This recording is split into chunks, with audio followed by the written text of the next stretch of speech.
Bonjour à toutes, bonjour à tous, bienvenue dans notre webinaire aujourd'hui.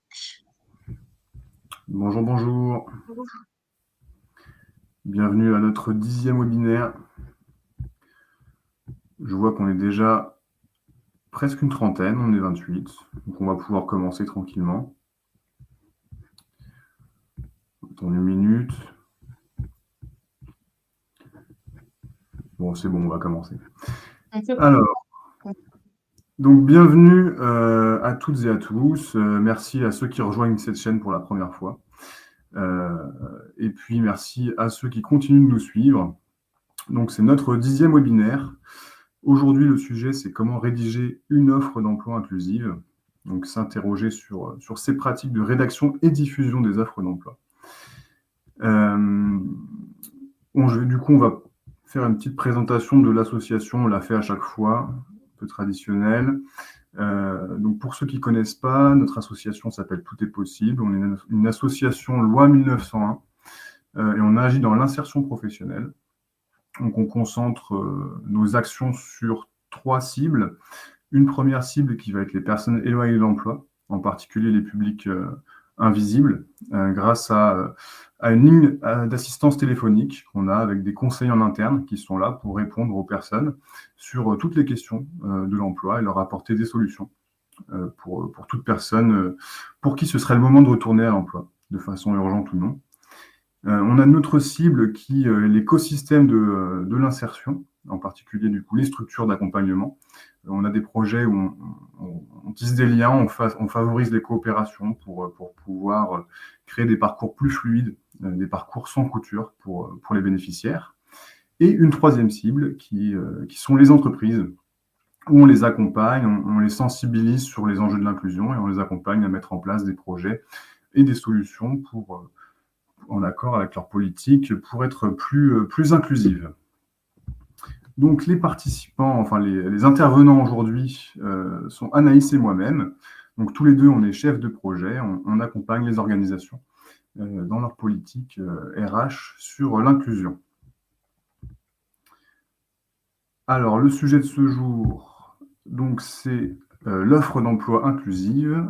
Je n'arrive pas à passer la slide. Anaïs, je veux bien que tu le fasses si tu peux. Alors peut-être avant une petite mise en contexte. Voilà, je veux bien que tu passes la slide suivante. Alors avant de rentrer dans le vif du sujet, on va peut-être rappeler un peu les fondamentaux concernant l'inclusion. Donc j'ai pris un petit schéma. Euh, et je vais remettre du coup le document. Pardonnez-moi. Je crois qu'Anaïs a des petits problèmes de connexion. Ce webinaire ne commence pas bien. C'est bon, ça revient. Alors, ok, j'espère qu'on n'aura plus de problème technique. Pardonnez-nous. Donc, j'ai pris ce petit schéma pour symboliser, enfin pour qu'on se représente bien ce qu'est l'inclusion. Donc, en haut à gauche, on a l'exclusion. On a du coup le cercle principal avec au centre des points bleus qui sont définis comme étant la norme, et à l'extérieur des points de différentes couleurs. À droite, on a la ségrégation, donc toujours ces mêmes points bleus dans le cercle principal. Et à l'extérieur, on a les points de différentes couleurs qui sont concentrés dans un cercle. On a décidé pour eux qui devaient être ici. Ensuite, on a l'intégration. Donc, on a fait venir du coup ce cercle dans le cercle principal. Et on a du coup le dernier cercle de l'inclusion, où on a du coup tous les points de différentes couleurs qui sont ensemble. Et donc là, on voit que bien que l'équité et les différences trouvent leur place. Et donc c'est dans ce cercle que la diversité eh bien, est la norme. Et donc c'est un peu le même principe pour le recrutement. Du coup, c'est permettre en fait à tout individu, quel que soit son âge, son sexe, son orientation sexuelle, sa classe sociale, eh bien, de pouvoir participer au processus de recrutement comme je veux bien que tu fermes ton micro, Anaïs, s'il te plaît. Et du coup, pour souligner le fait que c'est un sujet d'actualité, un petit chiffre, donc on a une enquête qui a été réalisée par l'IFOP et Météo Job, qui montre que les discriminations durant le processus de recrutement ont évolué et ont augmenté. En fait, elles sont passées de 12% à 21% sur 20 ans. Alors, elles ont augmenté aussi, ça vient du fait qu'on identifie mieux les discriminations. On sait mieux les identifier parce que les 21 critères sont désormais rentrés dans la loi. Donc, ça participe aussi à cette documentation.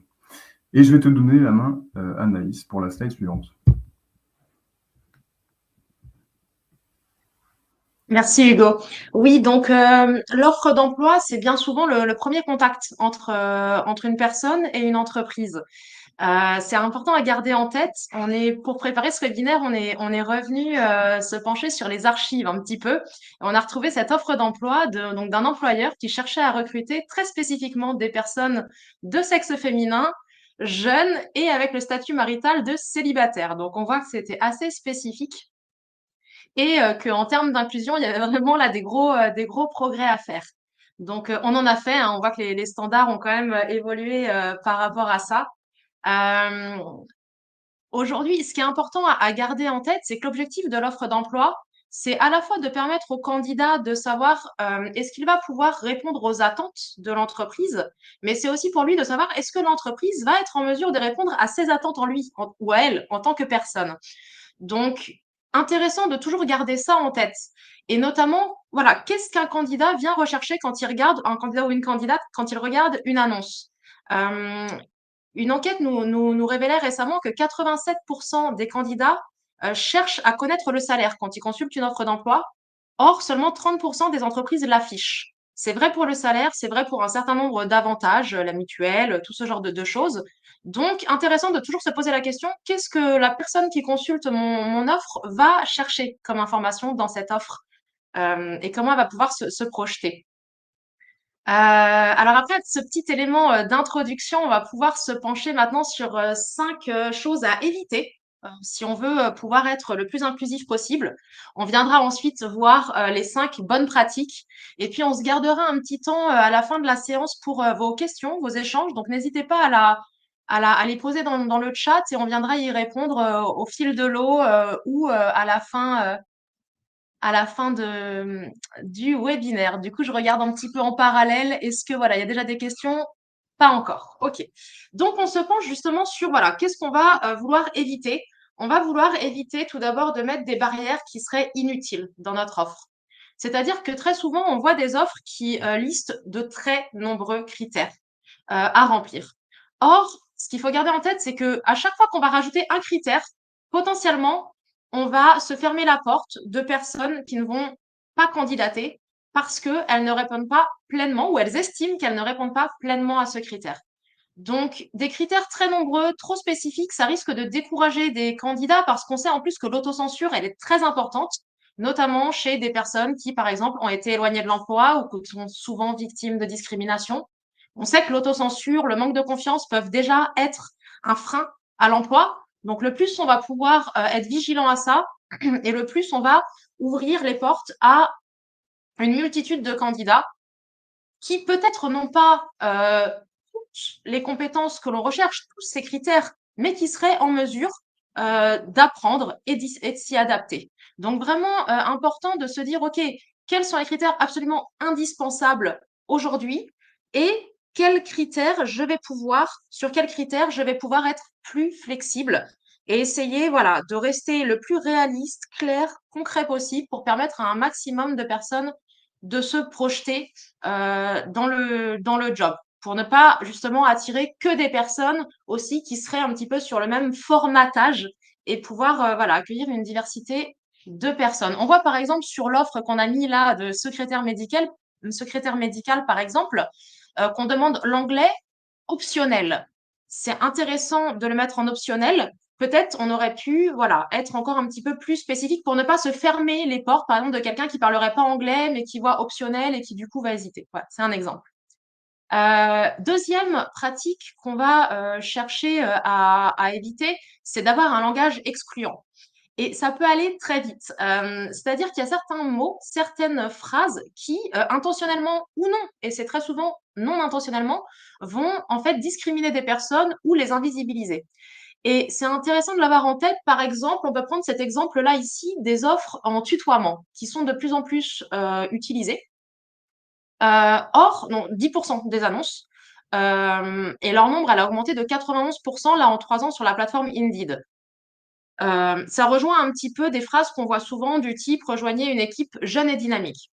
C'est important de se dire, ok, le tutoiement, en fait, tout le monde n'est pas à l'aise avec, notamment certains publics seniors, par exemple, qui peuvent être moins habitués à ces codes-là. Et en fait, c'est utiliser un langage voilà, de tutoiement avec des phrases du type rejoignez une équipe jeune. Malheureusement, ça va pas inviter des publics, par exemple, plus seniors ou moins familiers du tutoiement à postuler. Et donc, intéressant de se poser cette question-là, de vraiment être vigilant sur le langage qu'on vient utiliser, utiliser un langage le plus clair possible pour permettre à un maximum de personnes de se projeter, et notamment voilà, des personnes, par exemple, avec de l'expérience, qui auraient une belle expérience à apporter à l'entreprise, mais qui pourraient risquer de ne pas s'y projeter simplement pour des questions de vocabulaire. Hugo, je te passe la main sur la suite. Donc un troisième écueil à éviter, c'est, et on le voit souvent dans les annonces, c'est une pratique assez courante, c'est d'indiquer un nombre d'années d'expérience requis. Là, on peut le voir du coup sur une offre à droite, expérience réussie d'au minimum 6 ans sur ce même poste. Alors, on comprend bien le principe, hein, l'idée c'est de s'assurer que la personne peut avoir une maturité professionnelle, un certain développement de compétences. Le souci, c'est que ça va quand même écarter beaucoup de gens en fait qui sont qualifiés parce que le nombre d'années d'expérience, c'est pas forcément, ça reflète pas forcément la performance d'un individu. Vous voyez, ça n'a pas vraiment de sens sur l'offre qu'on voit à droite. Quelqu'un qui aurait 4 ans d'expérience au poste pourrait se sentir pas légitime à répondre à l'annonce, alors qu'en réalité, il pourrait tout à fait qualifier. Au même titre qu'une personne qui pourrait avoir un certain nombre d'années d'expérience dans un poste à un niveau élevé pourrait ne pas avoir les compétences requises. Donc mieux vaut se concentrer sur vraiment le détail et l'explication des compétences qu'on recherche plutôt que d'indiquer un nombre d'années qui finalement est inutile. Donc il vaut mieux se concentrer sur vraiment la qualité de l'expérience plutôt que sur la quantité. Donc ça, c'est le troisième écueil. On passe sur une quatrième erreur qui revient souvent dans les annonces, c'est privilégier le même secteur. Là, on le voit sur l'annonce à droite, du coup, on précise idéalement dans le secteur social. Alors que le poste est assistant d'accueil, on imagine bien que les tâches qui vont nous être demandées sont à peu près les mêmes dans tous les secteurs. Le problème de ce type d'approche-là, alors on comprend encore une fois hein, le principe derrière, c'est que on se dit si la personne vient du même secteur, elle va attraper un peu plus vite les codes, elle va connaître l'environnement, elle va être plus à l'aise sur le poste immédiatement. Ça, c'est vrai. Mais si même on sort un petit peu de l'inclusion, on se rend compte effectivement que c'est efficace sur le court terme. Mais sur le long terme, ce que ça va créer, c'est qu'on va du coup condamner la diversité et avoir tout le temps les mêmes profils de personnes dans l'entreprise. Et ça va causer pas mal de résistance au changement.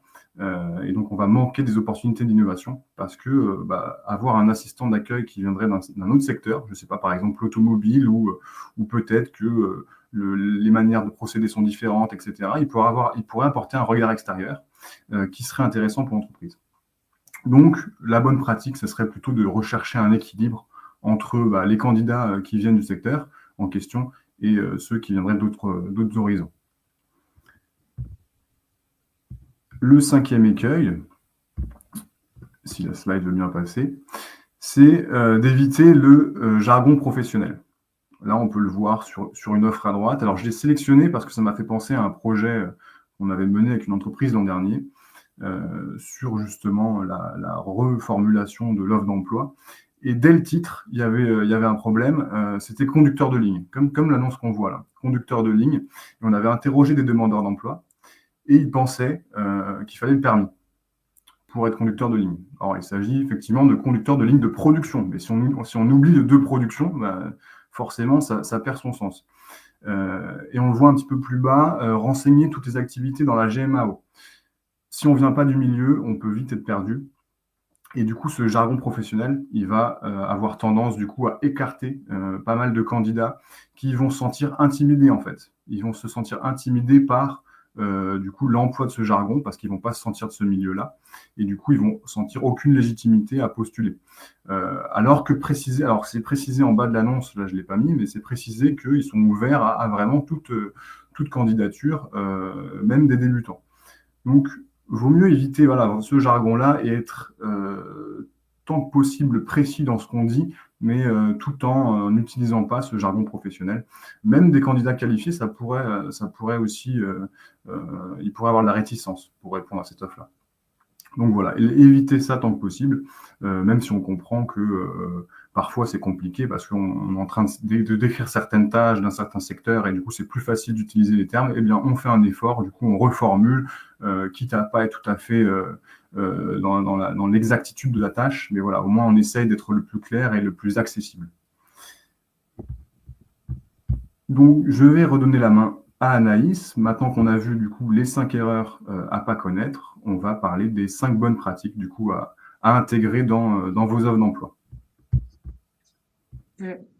La première, c'est déjà de promouvoir l'inclusion, c'est-à-dire de mentionner explicitement que votre structure, elle est ouverte à la diversité, qu'elle la valorise. Pourquoi? Deux raisons. Déjà, d'une part, l'ensemble des salariés, on le voit dans différentes études, est de plus en plus sensible à ces enjeux d'inclusion, d'impact social, sociétal de la structure, de sens dans leur travail. On voit notamment une étude de Manpower Group qui disait que 88% des actifs de la génération Z accordent une place très importante aux questions de diversité, d'égalité, d'inclusion et d'appartenance. Donc là, voilà, l'étude pointe la génération Z, c'est globalement un constat voilà, qui s'applique à toutes les populations, c'est de plus en plus important. Donc ça, c'est une première chose. Deuxième chose, les publics qui sont très souvent discriminés, qui ont vécu beaucoup de discrimination dans leur vie, vont être très sensibles à une entreprise qui vient valoriser les différences et les intégrer dans son organisation.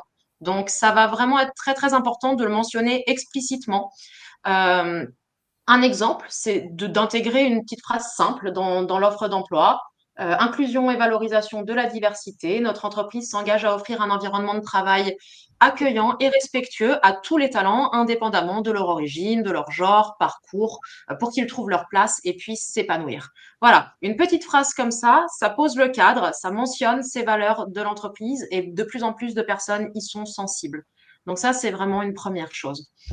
La deuxième, c'est au-delà de dire, OK, on a des valeurs fortes et on souhaite être inclusif, c'est mettre en avant qu'est-ce qu'on fait au quotidien pour ça. Donc, posez-vous la question, qu'est-ce qu'on met, nous, aujourd'hui en place dans notre entreprise pour faire en sorte que chacun, chacune puisse travailler dans des bonnes conditions, puisse se sentir valorisé et écouté. Et ça peut être vraiment beaucoup de choses. Ça va être, est-ce que je propose, par exemple, du télétravail? Si c'est possible sur le poste, ou d'autres politiques de flexibilité. Est-ce qu'il y a, par exemple, la possibilité de former en interne sur certaines compétences, le CACES ou autres? Est-ce que je propose du mentorat, du parrainage, de ce genre de choses? Vraiment se dire qu'est-ce qu'on met en œuvre et penser à le faire transparaître parce que les personnes vont pouvoir y être très sensibles. Donc, un exemple, inclusion et valorisation de la diversité. Non, pardon, soutien aux aidants. Nous sommes fiers de nos initiatives destinées à accompagner et valoriser les employés qui prennent soin de leurs proches. Il y en a de plus en plus, en proposant des aménagements de travail flexibles et un réseau de soutien interne pour garantir leur bien-être et leur équilibre professionnel et personnel. Voilà, une petite phrase comme ça, en fait, vient tout de suite mettre un cadre et donner envie, en fait, à des personnes qui peut-être seraient senties moins en confiance s'il n'y avait pas eu cette phrase, de se dire, allez, j'y vais, je tente ma chance. Une pratique aussi qui est bien appréciée des candidats, c'est proposer des aménagements. Voilà, montrer que du coup vous pouvez vous adapter aux besoins du candidat. Je prends un exemple, mettons que quelqu'un soit dyslexique, qui répond à votre offre d'emploi et que dans le processus, il s'aperçoit qu'il y a un test écrit. Il aimerait vous partager l'information, donc n'hésitez pas à mentionner du coup un canal où il pourrait partager cette information pour que voilà, vous puissiez la prendre en compte et qu'il ne soit pas pénalisé par ce handicap. Donc vous pouvez le mentionner explicitement directement dans votre annonce. On prend un petit exemple de phrase. Voilà, nous nous engageons à créer un environnement de travail inclusif et accessible à tous. et à toutes. Nous comprenons que chacun a des besoins uniques et nous sommes ouverts à discuter des aménagements nécessaires pour faciliter votre participation au processus de recrutement. Voilà, vous pouvez retravailler cette formule-là, mais l'idée, voilà, c'est d'ouvrir un canal pour des personnes qui en auraient besoin et voilà, qui puissent vous demander des conditions particulières. Donc, n'hésitez pas à mettre directement un contact avec une adresse mail ou un numéro de téléphone voilà, joignable. La quatrième bonne pratique, ça concerne le vouloir faire. Alors, si votre entreprise a les capacités de former en interne et que vous préférez du coup cibler plutôt la motivation que le savoir-faire, eh bien, vous pouvez vous concentrer du coup sur le vouloir faire pour atteindre un public plus large. Voilà, ça montre vraiment que votre entreprise elle va valoriser le développement personnel et professionnel. Et donc voilà, vous pouvez du coup atteindre des personnes qui seraient d'horizons différents, de secteurs différents, pourquoi pas en reconversion. Mais du coup, voilà, vous pouvez vous concentrer plutôt sur la motivation que vraiment l'aspect savoir-faire, compétence. Et pour ça, on vous donne un exemple de phrase. Nous cherchons des individus passionnés, prêts à relever de nouveaux défis et à se développer professionnellement. Si vous êtes motivé par l'apprentissage continu et désireux de faire une différence au sein de notre équipe, même sans expérience directe dans le domaine, nous aimerions entendre votre histoire. Voilà, montrez que vous êtes ouvert à de nouveaux profils et que vous acceptez tout type de candidature. Et la cinquième bonne pratique, elle concerne l'engagement envers une évaluation équitable.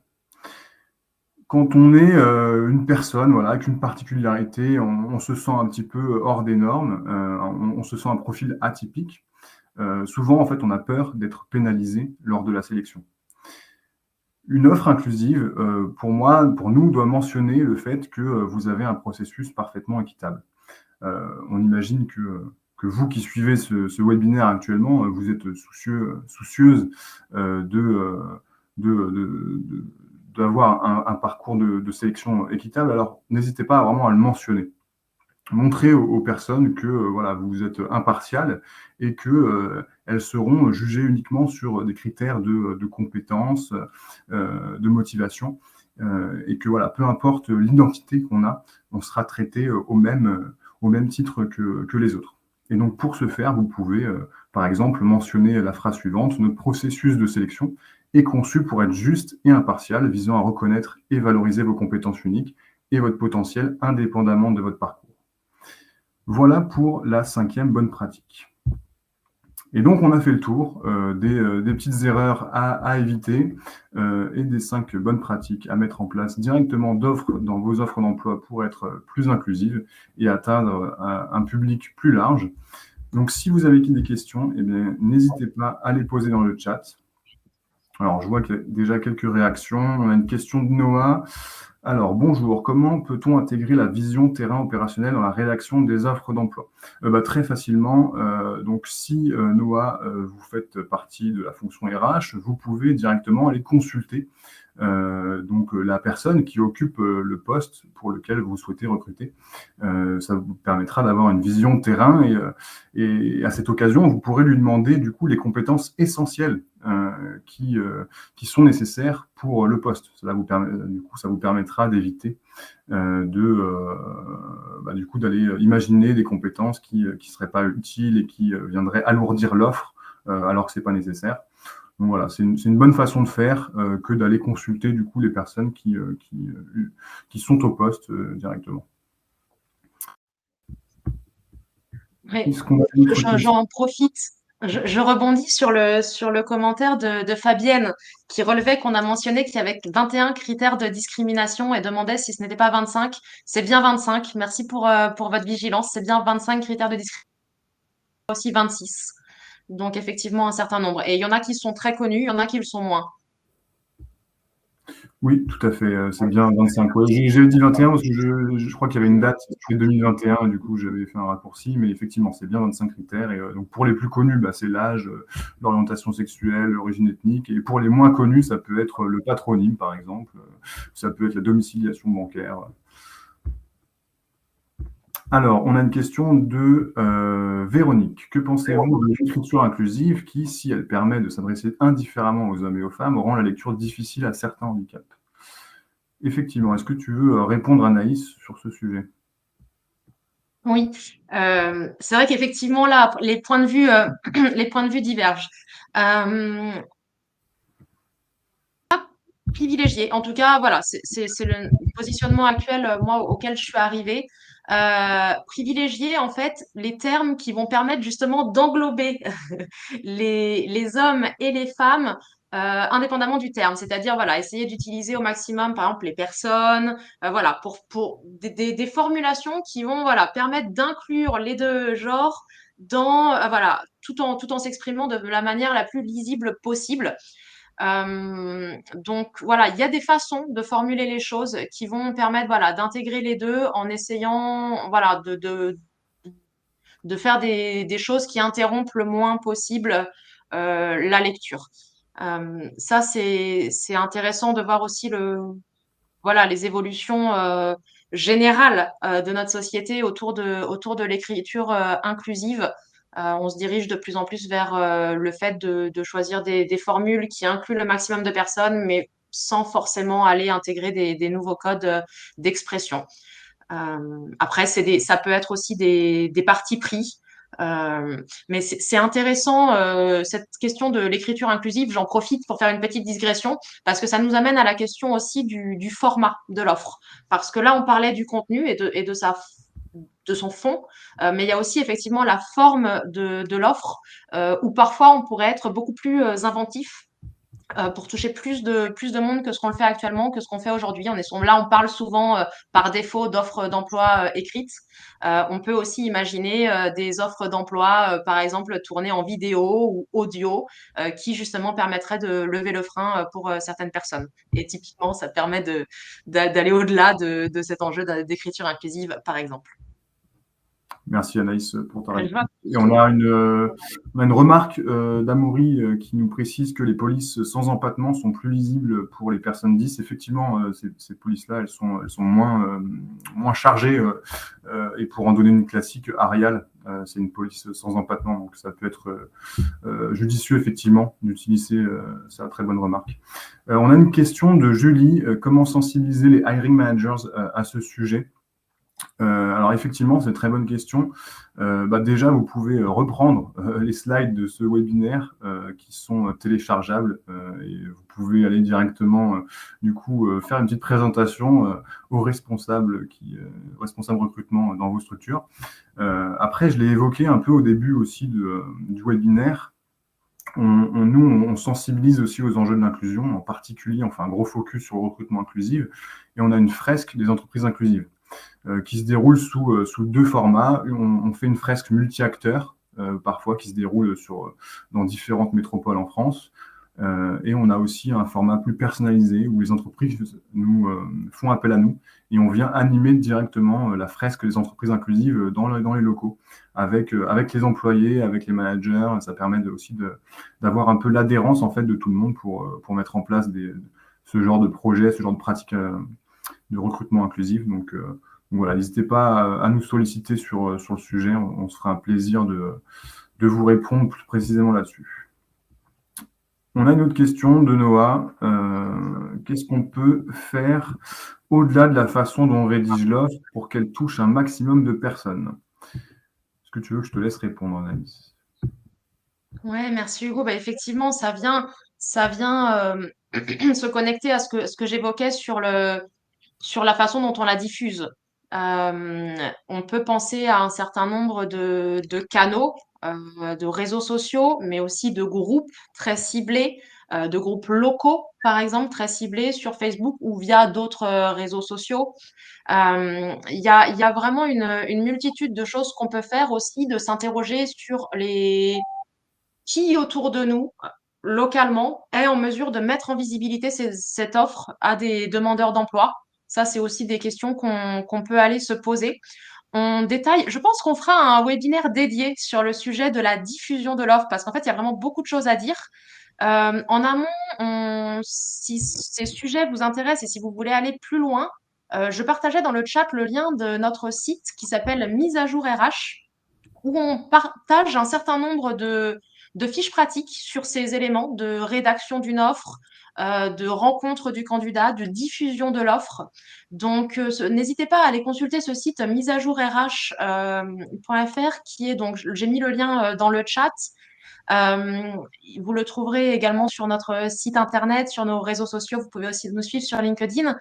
Et donc, il y a même un template, par exemple, d'offres d'emploi inclusives dont vous pouvez vous inspirer. Donc, on vous invite vivement à aller voir sur ce site Mise à jour RH. Vous pouvez aussi tout à fait nous contacter, c'est ce que Hugo disait. Il y a a priori au bas de votre écran, si vous scrollez un petit peu, si vous descendez vers le bas, il y a normalement un appel à l'action pour nous contacter. Donc, n'hésitez pas.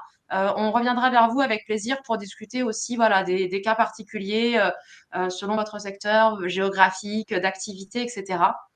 Et partager des éléments là-dessus.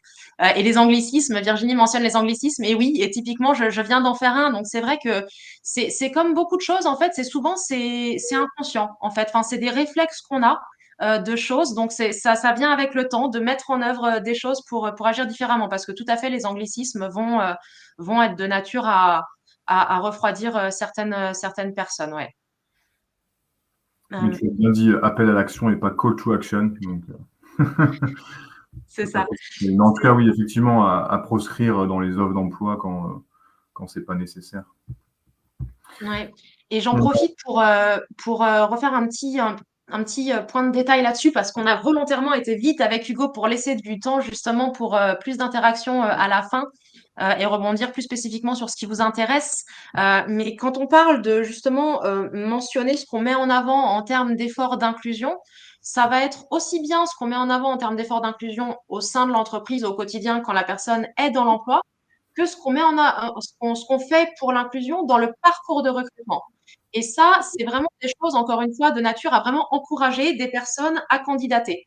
Et ce qui est important aussi à garder en tête, c'est que c'est pas parce que on se dit, OK, on va être plus inclusif dans notre offre d'emploi qu'on va embaucher n'importe qui, qu'on va embaucher quelqu'un qui n'est pas compétent. C'est pas l'objet. L'objet, c'est d'identifier les personnes compétentes en mesure de l'être rapidement parce qu'elles ont cette motivation, elles ont cette appétence d'apprendre pour voilà, répondre aux besoins de notre entreprise. Et c'est important de bien faire la distinction. On n'est pas en train de se dire, OK, on veut inclure des personnes qui, bon, ne répondent pas. Non, on veut inclure des personnes qui vont être des vraies forces vives pour notre structure. Mais par contre, effectivement, si on peut mettre en place des choses pour faire en sorte que ces personnes elles se sentent à l'aise de candidater, qu'elles dépassent ce frein de la confiance en soi, de peut-être de mauvaises expériences dans le passé, de voilà, d'une variété de choses qu'on peut arriver, bah, si on peut mettre en place, par exemple, des recrutements par mise en situation. Si on veut se dire, OK, en fait, je suis OK avec le fait que, par exemple, quelqu'un qui n'est pas très à l'aise à l'écrit, bah, au lieu de m'envoyer son CV écrit, m'envoie une petite vidéo d'1 minute de lui qui se présente. Bon, bah, le mentionner dans l'offre, ça va vraiment inciter les gens à postuler. Et on voit comment des toutes petites choses comme ça, nous on le voit avec les entreprises qu'on accompagne, c'est vraiment des fois changer une petite phrase, une formulation, ça va tout de suite libérer des gens qui n'osaient pas postuler avant et qui vont se sentir légitimes à postuler. Hmm. Petite précision, comme le permis B, par exemple, obligatoire, on avait travaillé avec une entreprise, elle le mettait parce que elle était sur une zone d'activité un peu éloignée de la ville, pas évident d'y accéder. Et pour elle, naturellement, c'était obligatoire de s'y rendre en voiture, et donc elle imposait le permis B dans l'offre. Mais en fait, l'entreprise, c'est pas ce qu'elle voulait. Elle voulait juste que l'employé puisse se présenter à l'heure au travail. Et donc, il y avait plein de façons de s'y rendre, vélo, scooter, bus. Mais du coup, le permis B figurait dans l'annonce. Donc voilà, c'est des petites choses où voilà, on peut re-questionner un peu son annonce et voir si vraiment est-ce que c'est essentiel ou pas, et s'il n'y a pas des choses à reformuler pour que voilà, on puisse ne pas écarter des profils qui seraient intéressants, mais qui d'office ne se sentiraient pas légitimes parce qu'ils ne répondent pas à certains critères. Et pour reprendre le chiffre du début, rappelez-vous, dans une annonce, quand un homme répond à 60% des critères, il n'hésite pas à postuler, mais quand c'est une femme, c'est 100%. Donc, s'il y a une petite phrase qui ne correspond pas, et ben, vous allez écarter des profils féminins qui sont super intéressants, mais malheureusement, un peu moins de confiance en elle, et du coup, elle ne se sentira pas légitime de postuler. Donc, c'est super, voilà, faut vraiment se faire super attention à ça. Mm. Le plus on va vraiment pouvoir identifier, permettre aux personnes de se projeter. Je le répète beaucoup, mais parce que c'est vraiment important. D'écrire des tâches, ça va vraiment, les tâches que la personne aura à accomplir, dans quel type d'équipe, avec quel manager, sous la responsabilité de qui la personne sera. Ça va vraiment être rassurant pour les personnes. Et ensuite, voilà, venir identifier les compétences absolument indispensables et puis dissocier celles sur lesquelles on va être en mesure de faire monter en compétence la personne, s'il y a un bon, s'il y a un bon, voilà, une belle adéquation avec la personne qu'on rencontre. Je vois qu'il n'y a pas Donc, d'autres questions dans le chat. ouais, peut-être faire un petit peu le tour des questions. N'hésitez pas à revenir vers nous pour voilà, nous dire ce que vous avez pensé de ce webinaire. Est-ce que ça vous a apporté des nouveaux éléments, des choses auxquelles vous pensiez peut-être pas, que vous n'aviez peut-être pas en tête? Euh, Échanger voilà sur aussi vos pratiques à vous, le partage, c'est collectivement qu'on peut aussi faire avancer voilà justement les codes, les standards dans le domaine. Donc partage des bonnes pratiques, voilà, très très important. C'est aussi ce que permettent, c'est ce que mentionnait Hugo, les fresques des entreprises inclusives qu'on organise un petit peu partout en France. Moi à Toulouse, étant basée à Toulouse, voilà, Hugo dans divers endroits aussi. Euh, mais c'est cet échange et le fait de voilà de faire changer les pratiques petit à petit va amener. On voit d'où on est parti à une certaine époque en termes de standards d'offres. Et en fait, on voit que c'est collectivement qu'on peut faire évoluer les pratiques en se questionnant sur ces sujets. Donc voilà, n'hésitez pas à aller consulter. Je me permets de le rappeler, le site Mise à jour RH si ça vous intéresse, parce qu'il y a vraiment beaucoup de templates, d'éléments, voilà, d'exemples très concrets de comment transformer certaines choses, certaines formulations pour faire évoluer vos pratiques en matière d'offres d'emploi, mais plus largement pour lever tous les freins qu'il peut y avoir quand on cherche un candidat pour certaines personnes. Donc, ce site à votre disposition, nos réseaux sociaux, et puis encore un certain planning de webinaires qui vont venir, notamment sur comment on peut diffuser cette offre, notamment en se connectant aux acteurs qui accompagnent, par exemple, certains publics en parcours de reconversion, en retour vers l'emploi. Il y a vraiment plein de choses à faire pour se connecter à la diversité autour de chez nous. Eh bien, tu as le mot de la fin. Merci beaucoup, Anaïs. Merci à toutes et à tous. Et on espère vous voir sur nos prochains webinaires. Et vous pouvez aussi aller voir les replays des anciens. Merci à tout le monde et bonne journée. Merci. Bonne journée. Au revoir. À bientôt.